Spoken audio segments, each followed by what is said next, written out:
Does it really take 3 months to start your own business here in Canada? Maybe not. Are you a non-citizen trying to start your own business from scratch here in Canada? Maybe you're on your work permit. Maybe you're on your study permit. Maybe you just got your PR and have no idea what to do next, but you have this idea in your head that you might be able to get up on the floor someday in the near future. I might be able to save you some time. Here are 5 things that you probably should take into consideration before starting a business. 3 of which I got right, I did them right, but the last 2 of them, I completely blew it out. So this is my attempt to explain it in a way that you can understand and you can do better than I did. I started my business about 8 months ago. It took me a lot of time to get the business on the floor. It was mostly because of the rumination and the thoughts and the planning that went into it. Ideally, to start a business, you just got to go to Owner. This is a site that's a third-party service. It kind of takes care of all the government nuances that you probably don't need to know. So Owner takes care of all of it. I'll leave the link in the description. It's a very simple process.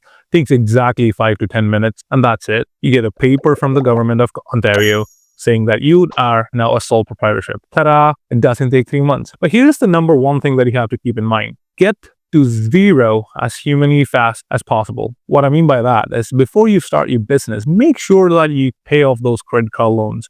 Make sure you pay off that credit off line that you opened on a random Tuesday. Because these things will be open loops in your financial planning that will drain you a lot of time and energy. I wanted to pay off my student loans as soon as I could so that I could get to zero from -40 so that I can go on the offensive. And that's what I did. And the amount of peace that I have knowing that I have no debt is just unlimited.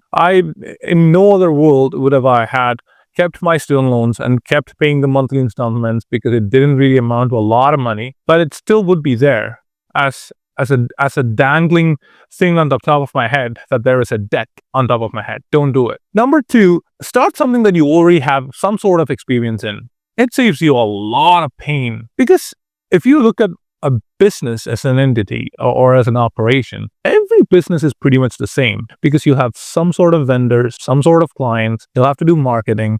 You'll have to do sales. You'll have to do customer service. You'll have to do some sort of legal if it goes that way.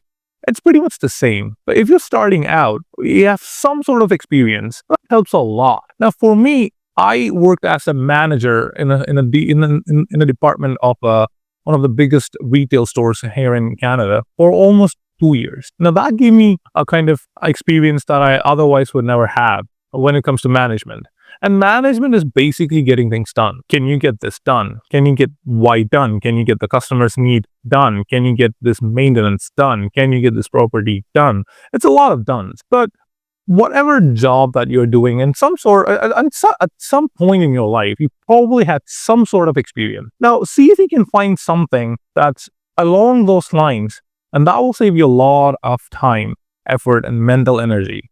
And the next one is, if it's your first time starting a business, let's try to risk as less as humanly possible. Meaning, the chances of blowing up on the first try when you're starting a business is unlikely. It is less than 0. It's actually negative. So I didn't really invest a lot of money because it's a service-based business. You don't really need a lot of capital to get going, but there are ongoing expenses which we need to keep in mind for.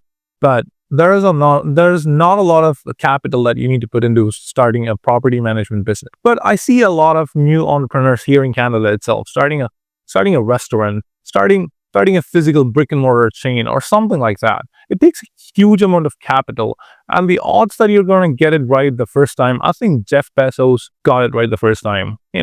1 in 1,000 is very unlikely. There's literally a lot of things can go wrong. Now, these are the 3 things that I did right. And the last 2 things that I did not do right is that, number 1, carve time. Actually, number 4, carve time. Carve time specifically for businesses. Like, you have your job, maybe you have your friends, maybe you have your family things going on. Whatever it is that you have going on, make sure you have at least some time dedicated for the business. Maybe it's 2 hours a day. And now I did not do it because I worked whenever I felt like working. Terrible idea. Don't do it. You have to be able to plan at least a couple of solid blocks every day, and the consistency over time pays off. And that's what I started doing for the past month, and the results that I have are night and day. I think I made the same amount of progress that I made in the last 8 months in the last 1 month. Wild, I know. And this is the last thing that people don't really talk about when they go into business or starting something on your own. It's a road of loneliness. There is nobody on that road. Your phone will not ring because your friends wanted to hang out with you. You won't be able to go to a lot of celebrations or parties or whatsoever. It's just super lonely. It gets not in a sad, pathetic way per se, but in a more like a silent, quiet way. It's so quiet. It's just you and your thought. It's just you and your bad decisions. It's just you and your future promises that you make to yourself. But amidst all of that, it's a fun little game that you can play. If you found this video helpful, maybe like it, maybe share it with somebody, maybe start that business that you have been always thinking about. Because I did it in 8 months. You probably can get it done in 1. And that was all. My name is Evan Jason. I'm the owner of ProsperaProperties.co. I manage rental properties for rental owners with 1 to 3 rental properties here in London, Ontario. If you have something like that in your mind, reach out. And that's all. That was video 7. See you next time.